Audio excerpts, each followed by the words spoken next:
కాంగ్రెస్ హయాంలో ఈ దేశంలో మౌలికమైన సదుపాయాల అభివృద్ధి చాలా జరిగింది.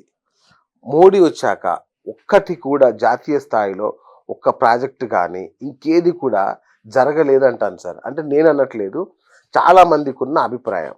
మీరేమంటారు సార్ దీన్ని? నేను ఒక చిన్న విషయం చెప్తాను. ప్లీజ్. ఎప్పుడైనా మీరు హైదరాబాద్ దాటి బయటికి వెళ్ళారా? అప్పుడప్పుడు తక్కువ తక్కువ.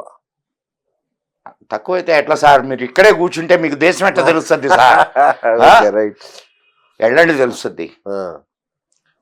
కొండల్లోకి వెళ్ళండి తెలుస్తుంది.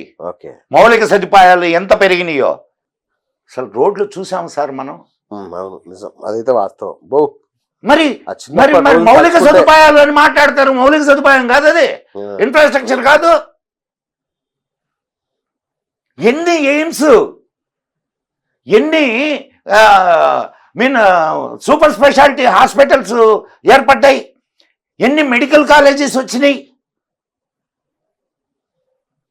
మౌలిక సదుపాయాలు కాదు ఇవి. అవునా కాదు సార్? చెప్పండి చెప్పండి. నేను ఇప్పుడు మీరు బయటకు పోకుండా మౌలిక సదుపాయాలు రాలేదంటే నేనేం చేయలేను. రైట్.